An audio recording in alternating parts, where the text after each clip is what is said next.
So, Shawn, so my idea for our conversation is to be a little bit freeform, yeah, Okay. and we'll obviously talk about the project we're going to do together. But I would also kind of like try to connect that to your past, let's say, and yeah. So you said that in addition, you're a drummer. So in addition to also playing drums, you said you played some piano at some point, and you also played some guitar. Ever? Yeah, a tiny bit. Yeah. Tiny bit. Yeah. Yeah, so I'll just start from the beginning. I was required to take 1 year of piano so that I could play percussion in the school band. So I took piano lessons for a year when I was maybe 10 years old. And then throughout my school years, I continued to play mallet percussion, so xylophone, vibraphone, stuff like that. And then when I got to Berkeley, I had to do more piano lessons to play drums. Something with playing drums, they always make you play piano, it seems. So, and I had to take, I think, 1 semester of vibraphone also. And then, of course, all the music theory classes and ear training. And so I have kind of the fundamental base. And then guitar, I only know a few chords. I actually learned guitar to get, again, a drum gig. So there was this gig that I was auditioning for when I was living in New York. And I just wanted to play drums, but in order to do that, you had to also play a few songs on guitar. And I had never played any guitar before. So I just learned all of the kind of open string chords and did as much as I could. I practiced really hard for 2 weeks, and I learned, these 12 or 15 chords or whatever, and then I did the audition, and I didn't get the gig. I mean, of course, because I was horrible at guitar. But yeah, that's my story with guitar. Okay. So that's all I know. So what do you think makes people think you need to learn tuned instruments, let's say, or pitched instruments, in order to be a fully fledged musician? Because that's what it sounds like from what you're telling me. Well, I think that's what it is. I think that's the idea, is you should be like a well-rounded musician. That, and I think that helped me as a drummer, of course, so that I can talk with the other musicians and know what they're saying when they are talking about the F minor 7 chord on this measure. Yeah. And but I guess like pitch as a concept has never been foreign to you or elusive to you, being interested in rhythm primarily, or is there a way to actually listen or experience music without ever concerning yourself with pitch? That's a very good question. I don't know the answer. I don't know. I mean, there is an element of pitch with the drums. It's obviously not the same as another instrument, but you do have the highs and lows, and you still have to be listening carefully to the other musicians. And you can play melodically on the toms, for example. I usually don't play with a lot of toms, but sometimes I set them up for fun and do that. But yeah, I'm not sure. I mean, I do kind of feel that there's a piece of the picture that I'm not seeing, which is kind of where my interest comes from, in learning another instrument. I think I've learned as much as I can about these other elements, the melody and harmony, without actually playing myself. Interesting. And when it comes to listening, how is that for you? Like when you listen to music, which is there any particular element of the music you focus on most? Would you say that, or? I don't think so. I think I listen to the whole thing normally.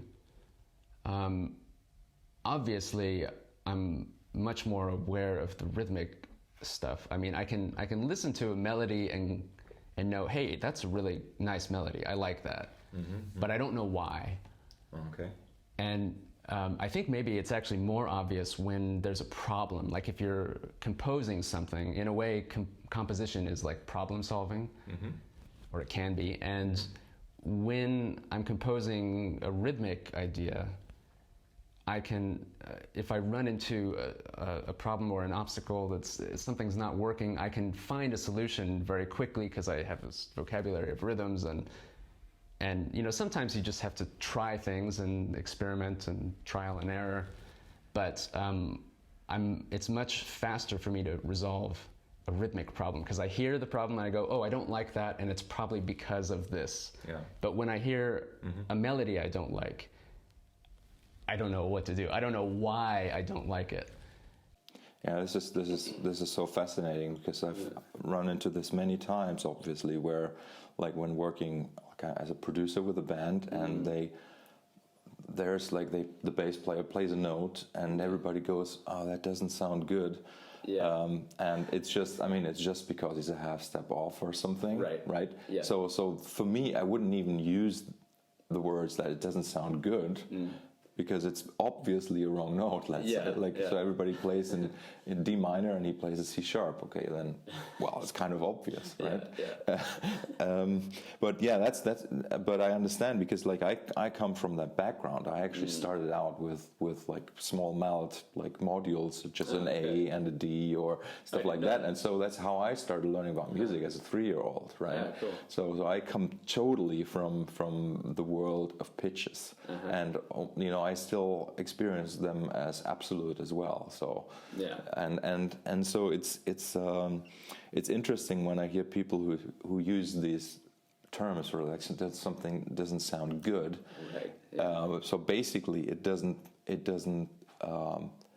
quantize to the grid that you're used to. Yeah. That's really what it is. And then obviously you're right. Like knowing about the grid helps you solve those problems or realize what's going on. Yeah. And it doesn't have to be a problem either. Sometimes there's two different ways you could write a melody and both are right, and it's just a matter of taste. Yeah. But that taste is also something I haven't really concretely developed as far as melody and harmony goes. Yeah, that's really a biggie, you know, because this idea of like writing melodies and or chord progressions, really, there's so much influence, outside influence, as to what sounds good or what's right, that it's very hard to find your own taste or your own approach, or you could even say your own attitude towards, you know, using sound. And that's really you know, just this act of going in a way against the stream, let's say. Right. So not following the rules that are kind of like almost you know, burnt into our DNA. It seems, but I don't think they are. But into our social DNA, for sure, requires a lot of energy, a lot of power, a lot of confidence, self-confidence, and you know, that's really the path to becoming an artist rather than a musician. Whereas a musician, to me, is an artist. Don't get me wrong, okay? Yeah. But just in the way the terms are being used, becoming an artist just allows you to do things your way. Yeah. And you have the approval of doing things your way if you are an artist. Yes. And really, that's kind of, it sounds like that you want to go more into that direction. I think, like in terms of the craft, you probably have some good tools already. Yeah. So it's more about like, how do I allow myself to use these tools? Yeah. And in a way, you being a drummer, you being comfortable and understanding of like permutations and stuff, and really like that kind of that approach of rhythm can very easily be applied to melody, to harmony, and that's where there's still new beauty to be discovered. Yeah, exactly. Right? Yeah, so, it's a new frontier. Yeah, yeah, and just like some people say that everything has already been written, which obviously is bullshit. Mm-hmm. Yeah, and then there are people who take different paths. Some people go into like alternative tuning systems to find new sounds. Right. Yeah. I'm still very much interested in the equal temperament, like the 12. Yeah. Notes that we use in Western harmony, and I think there's still a lot to be discovered there. Yeah, for sure. When it comes to melody and harmony. Yeah. Yeah, I'm always surprised at how much new stuff people come up with, using just the same 12 notes. You would think that at a certain point we would run out of ideas, but somehow that's not the case. No, it's not the case. And I think what happens is that the past is always being integrated into the present somehow. And this process is kind of like what is the future, is that basically we always build bridges into the future, so to say. Yeah. Which basically is like, so let's say there's a certain harmonic language that like Olivier Messiaen invented, but then you can write, like pop music that uses that vocabulary, for example, right? Yeah. Or you have like pop music that then uses like jazz idioms, or like all these past experiences that we human, the human experience or history of exactly, all that kind of always keeps integrating, like it's funneling into what is now. And that's why I think that this process will never end, and it's not even a question of how many combinations of notes are there, because there's more to it. Yes, there's different sounds and instruments, but also there's a different way of experiencing these things. So, for example, you could say that like the Viennese school, like Schoenberg or something, was like a certain achievement, and it's but really the development of that idea is within the people who now can listen to that music and can work on experiencing that music in new ways, right? So even like if a certain style of music has been invented, it can still be experienced in new ways. See what I mean? It's not the material that needs to develop. It's also the receiver of that material who is developing. Yes, it's and changing. The culture within the music is made. Yeah, for sure. Yeah, so that's why, like, coming back to you, I'm really interested in what will happen as I teach you this new instrument, like the touch guitar or the touch technique. What kind of ideas you'll come up with. And when I say ideas, I'm not necessarily not only thinking about rhythms, but like which notes will you be choosing? And my aim is not to really, I will be guiding you, but I will not be telling you what to do. So what we're going to end up doing is we're going to kind of collect the things that Shawn does when he chooses a note, right? So, and we're going to keep track of the rules that you automatically apply, the rules that are you at that point in time. And then we're going to go from there by making you aware of the rules that you apply to composition, to sound, to melody, to harmony.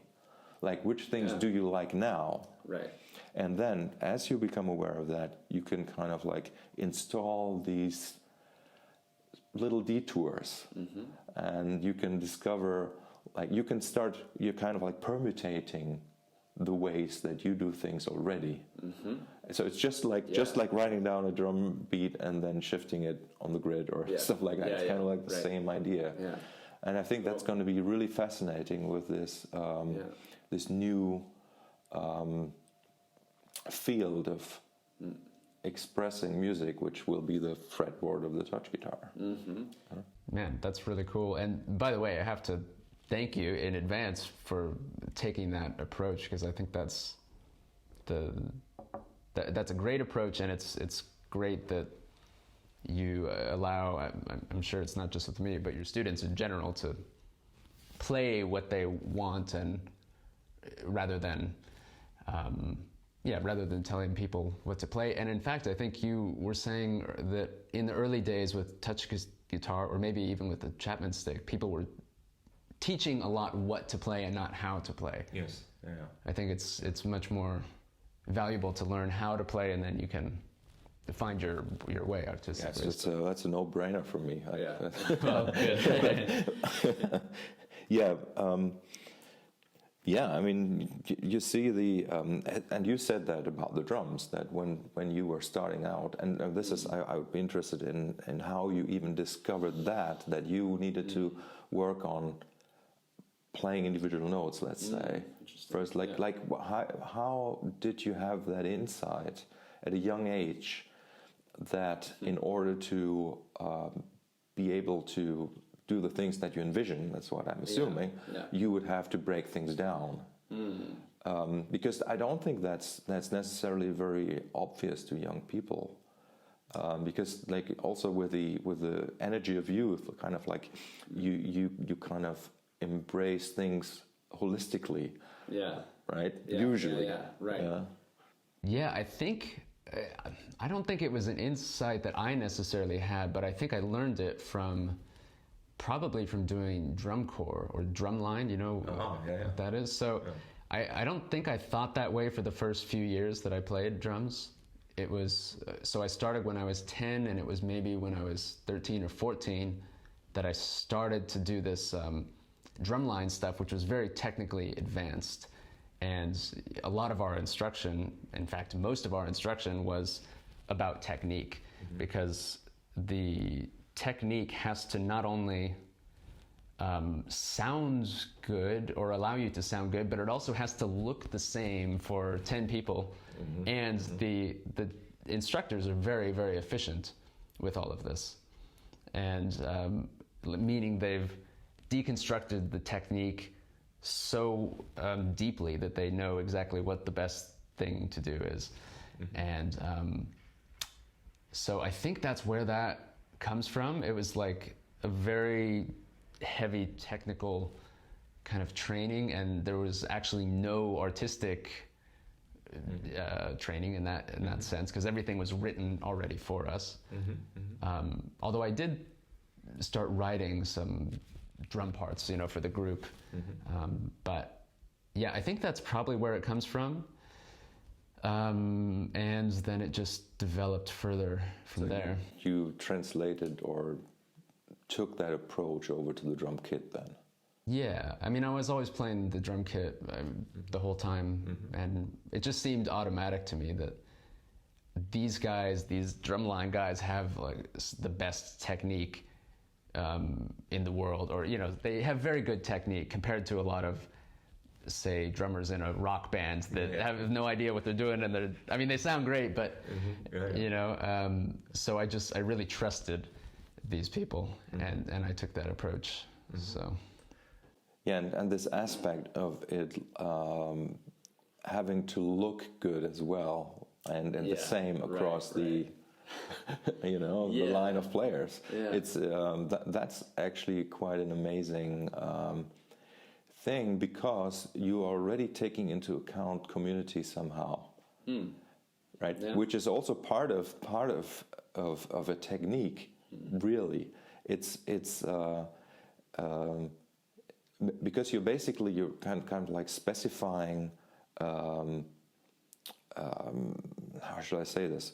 Like milestones or reference points, which kind of like are not necessarily just about yourself. Right. Right? Yeah, for sure. And I think that is a very, very healthy thing to do as well. Yeah. Yeah, this is, I mean, that kind of a setting is very much about the group and not about the individual. I mean, the creativity comes mostly through the composition, I would say, and that applies in an orchestra too, I think. Yeah. Of course, an individual player might have a solo feature, and there is some individual expression there, but I think, yeah, for the most part, it's about the group as a whole. Yeah. And so, so as a non-drummer, for me, there's like two groups of drummers that I experience, and you know, like, and I want to understand which group of drummers you feel yourself being in. Like one kind of player is using the drum kit as one instrument. Yeah. And then there are other players where it sounds more like each individual instrument is sort of like an independent sound. Yeah. Almost like in a DAW, like you have the tracks and like you could just solo one track and right. But where other players play in ways where things kind of blur. Yeah. And like the vibration of like the, you know, one of the toms will kind of interact with the rattling of the snares. Yeah, yeah. And how open the hi-hat is and stuff like that. Yeah, yeah. And like, and I've seen like that there's been like this tendency since like maybe like the early 80s to have that kind of maybe it actually comes from drum computers being around. I think so. Yeah. Yeah. Can you say more about this? Yeah, so that is interesting, and I find myself kind of in between the two. I feel subjectively more a part of the first group that plays the drums as one instrument. Mm-hmm. And even if you have everything close mic'd and isolated, you're going to hear everything in every mic, and the whole thing, it's one system for me. And I guess there's times where you might want it to sound like more than one thing is happening at the same time to create a musical effect. But in general, I think about it as playing the whole instrument at the same time. But I will say I grew up in this era of everything being drum computers and quantized and perfect. And also, speaking of drum corps, you know, the way that you were graded essentially is, you know, by not making mistakes. Basically, there's a guy on the field, on the football field, and every time you make a mistake, they mark, you know, something on the paper, and that determines your score. So, like, from a young age, I was, like, always trying not to make mistakes. So that probably has some, you know, I don't know, effect on the way that I think about things. And I do feel like I play the instrument as one thing, but I'm also, you were talking about like having it come out like it's already in a DAW. I'm also trying to like make the job for the mix engineer really easy by having everything consistent and perfect, and so yeah. I mean, I've a long history of working with Pat Mastelotto, who is a drummer who kind of like grew up playing in pubs, let's say. Yeah. And then he became a studio drummer, and he embraced electronics even in the late 70s and started incorporating them into the acoustic drum kit as well. And like he told me stories about things that I had no idea of, that like in the, late 70s, early 80s, they started like recording parts differently, and Pat learned to kind of you know, like use his right hand rather than on the snare, you know, on his leg. Right. So because the snare would be overdubbed later and stuff like that, and so they were breaking everything apart, even though it was played, but because they were going for a specific aesthetic sonically, you know, things were kind of like broken down, and then like it gets reintegrated into modern drumming. Yeah, you know, like modern drummers, they do try to recreate these sounds and approaches, and I think that's why there is such a much wider range of kinds of drummers nowadays than there probably was like 40 years ago. Yeah, and I first of all, I've never recorded like that, like each drum separately. I think I did it maybe once when I was living in New York, and it was really, really strange. Not something I prefer to do, but yeah, I think you do have this kind of symbiotic relationship between the technology and the humans, let's say. Where obviously the musicians influence the technology, but then the technology influences the musicians. And I also was really inspired by drummers like Jojo Mayer, who kind of took that idea of the, reverse engineering the electronic drums. And, the way he describes it is like playing all the fusion licks that nobody wanted to hear in jazz clubs anymore. He just like put it into a new context, and then, suddenly people wanted to listen. So, I don't know. I find that aspect inspiring as well. So I just take from everywhere, I guess. Yeah. So for you learning a new instrument and touch guitar, and only having 1 year, right, that you're committing to. Right. How will you approach this? Like not even taking into account me. I mean, I'll be there for you, right. Of course. But what are you gonna bring? Yeah, so I will practice the exercises you give me. No, I suppose that probably the big end goal to keep in mind is that a lot of my interest in this comes from wanting to compose and have more of a vocabulary there. So I think, it's going to be important in the beginning to learn some technique, obviously, but just enough so that I can get the ideas out and then focus on the music. And I know that's a lifelong pursuit. Of course, you can always improve your technique and your musical ideas, and so there will be a constant balance, I think, between those two things. I think you're going to be surprised how difficult it's going to be. Could be. But which I think is a good thing. It's like this. So the instrument, like with your drums, they're sitting out there in front of you, and each instrument has an absolute position, and like you sit on your chair, yes, you can turn around, but also your visual is kind of like very is part of that whole thing. With the touch instrument, when played like in front of you, like with a neck like this, you won't be able to see the fretboard. There's no rest for your arms or for your elbows to have like it's totally free, and this kind of like freedom and kind of like moving in the dark, really, that's what it is. It's super intimidating at the beginning. But what it makes you do is it makes you listen so incredibly closely with your ears, but also sensing the vibration of the instrument with your thumbs and with your fingertips, and I think it's going to be like a really, even though you're a good learner already, you have like strategies for learning, you know how to practice and all of these things. But I think it's going to be a completely new context that's probably going to still be challenging, even though you're already quite accomplished.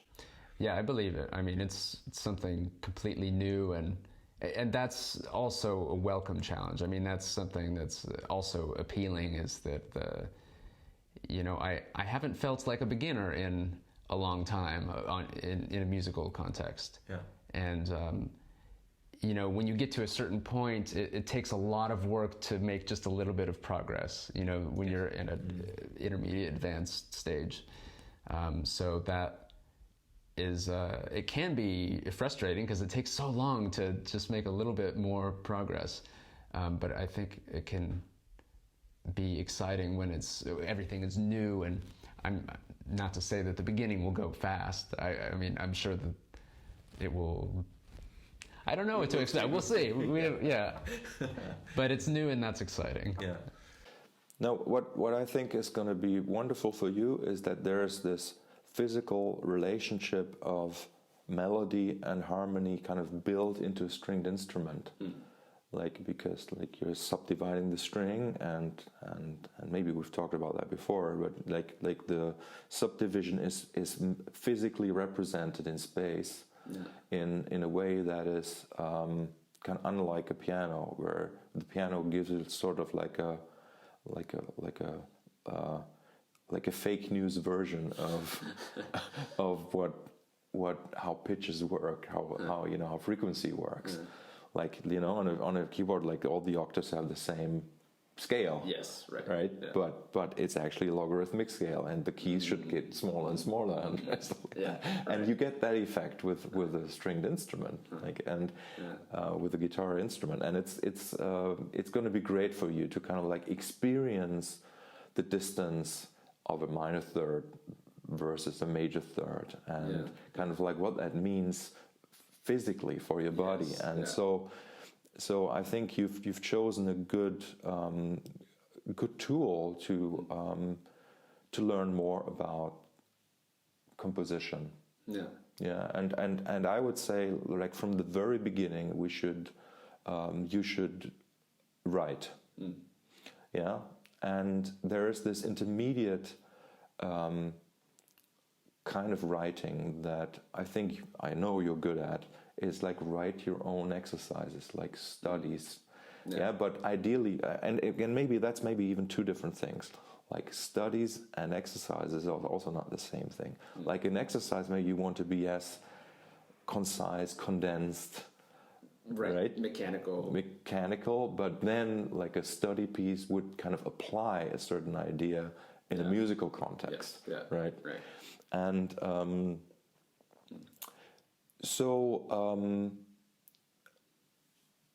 with a touch instrument, you can kind of like just like with most instruments, really, you can do several things. Like you can, on a flute you can play chords, for example.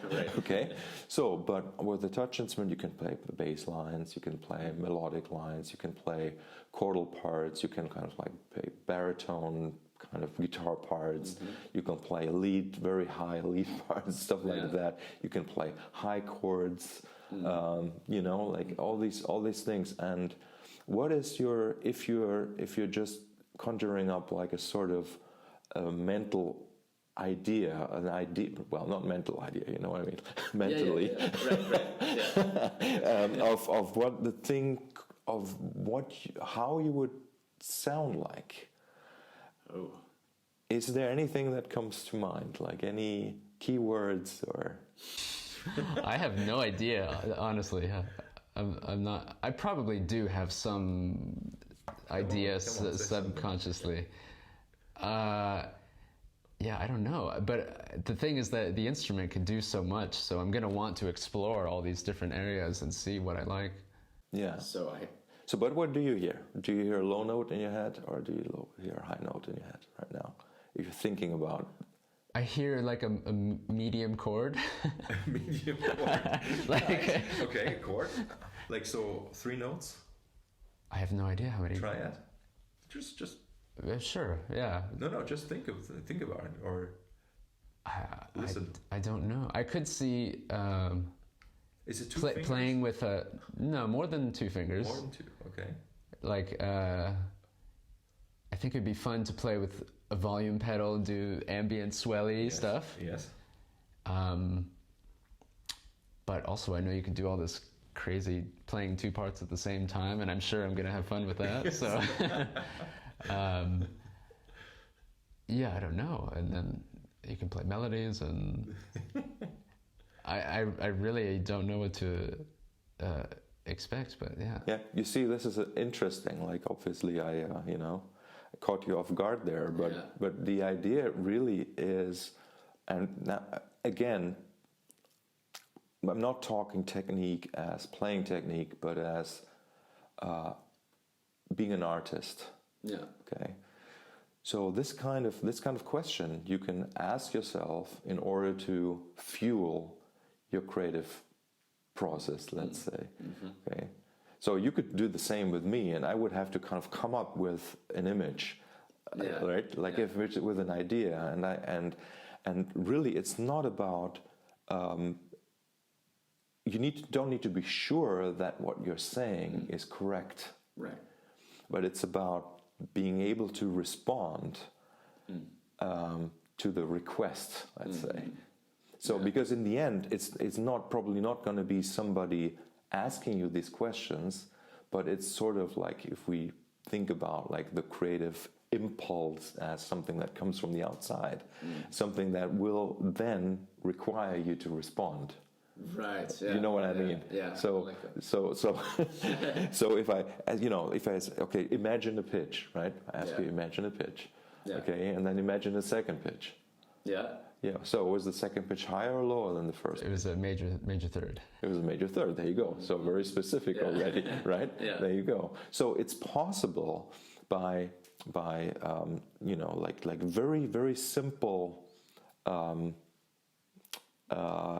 stimuli, really, right? to create a musical output. Like, so your major third, that's the beginning of your composition there. Right. Yeah. But then you could already say, no, but I don't want the major third. I'd rather want the minor third. Yeah. And you sing the minor third. And that's okay as well. Yeah. Right? So, but you start anywhere. It's kind of like the idea. You start anywhere. Yeah. And that's the approach I want to encourage you to take with the instrument as you explore what you can do with it. Yeah, and so you said you were imagining these, ambient swells and stuff, and so I guess like part of what we're going to do, I will also have to introduce you to how to have a little bit of a pedal board, let's say. Yeah, maybe. Not maybe. Yeah.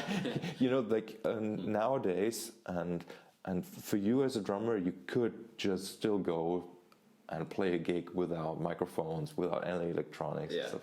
Yeah. With an electric guitar instrument, you do have to plug it in. Right. Which also means you sort of have to find a way to control the volume. For example, right? Yeah. You want to make sure you can shut the instrument off. You can do that on the instrument by turning the volume up, down, or first, like really important extension of the instrument is a volume pedal.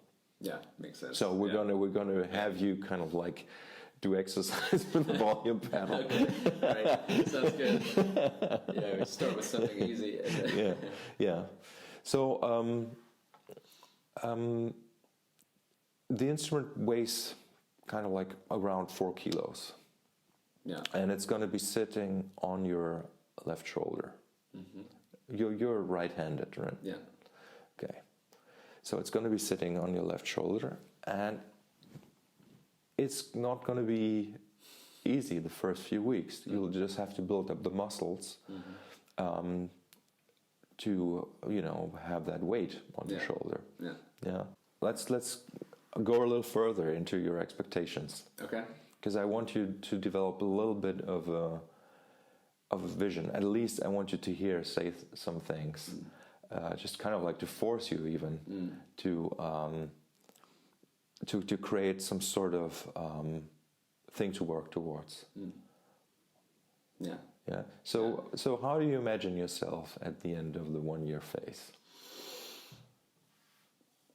Okay, I haven't actually thought about that so clearly, so I have to think about that.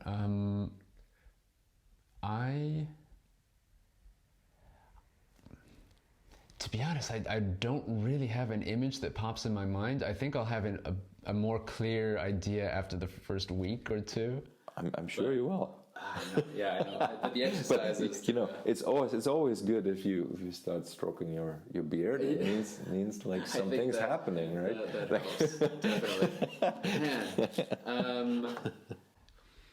Well, I guess I'd like to be able to play stuff. I mean, the focus shouldn't be 100% composition. Like I think it might be cool to be able to play a second instrument too. It goes hand in hand. Exactly. So. I guess I don't have enough of an idea of how fast the progress can go to know what is reachable. Okay, so let me help you. Okay, yeah. So how about the following idea? You, by the end of the year, you will have written a couple pieces. Yeah. Yeah. For drums and touch guitar. Yeah. And you can be filming yourself recording that piece of music, playing the drum part first, then recording the bass part on the touch guitar, playing a lead part, playing chordal part, whatever. Yeah. And so that could be something. Yeah, for sure. That kind of, I think that would be it. I'm sure, and it's, I find it so fascinating because I don't know why, but I'm sure that you can get there in the year, in 1 year. And it will be, for me, it will be so fascinating for me because it will be proof of concept. Yeah. Cool. Well. Yeah, I mean, we'll see what happens. I mean, I think a lot is possible too. Yes. Yeah. And I'll try to do my best and not make any mistakes. It's okay. Yeah. So, okay. So this image I gave you about when you will start to work with the instrument, that's almost like being in the dark a little bit. Yeah. Making mistakes is going to be, 90% of what you'll do. Yeah. But it's very, very important to make those mistakes. It's well, in the drum corps, somebody would yell at you probably. Yeah. But I won't be yelling at you. I will be cheering for you to kind of take the time and to explore and to kind of like dive into like where is that note really? Yeah. How can I make it sound better? Right? Yeah. And stuff like that. And so which form for you would you like the instruction to take? Do you have like a specific frequency in mind that, should we meet every week? Up to you. I mean, well, I know it's partly up to me, but right. What do you think would be good for you? Yeah, I mean, once a week, I don't know. I mean, I think at least twice a month, but maybe once a week is better. But it depends on what you have time for and what you want to do, and what will help me too. So I don't know if I helped answer the question. No, it's good. It's good. Yeah, obviously we just make it dependent on what you on your progress. Yeah, I think that makes sense. Yeah. But since we don't live very far from each other, I guess we can make that. Yeah. We can make it happen to meet even more than once per week if necessary. Yeah. Sure. Just as we get you set up with things and. Yeah, definitely. I mean, I think I'm gonna be super flexible this next year, with the way things are in these times. So. Yeah, I mean, in a way, I really hope that you're gonna have enough time throughout the year to continue. But obviously, you and I, we both want to go back on the road also, right, if possible. Yeah. So we'll see, but. I mean, it's fascinating, Shawn. Thank you for wanting to do this. I really appreciate the challenge also. Me too. Yeah. And I really can't wait for that first lesson, the kickoff meeting there, because we've been talking about this for like 1.5 months now or something. Yeah. So I really want this to start. Yeah, me too. Well, thank you for being willing to do this, and I think it's going to be fun. Yeah. and I think it's gonna hopefully help you as a teacher with your concepts, and as well as me, and yeah, so I think it'll be a good thing. Yeah, very good. Cool. Yeah. Yeah, I'm actually hoping that you will have an influence, and I already know, I'm not just hoping, you will have an influence on the teaching method as well. Like I want, I always kind of like any feedback I can get will get incorporated into. Yeah. So. Cool. Yeah. Yeah, looking forward to it. Yeah, me too. Okay, thanks, Shawn. Thanks, Markus.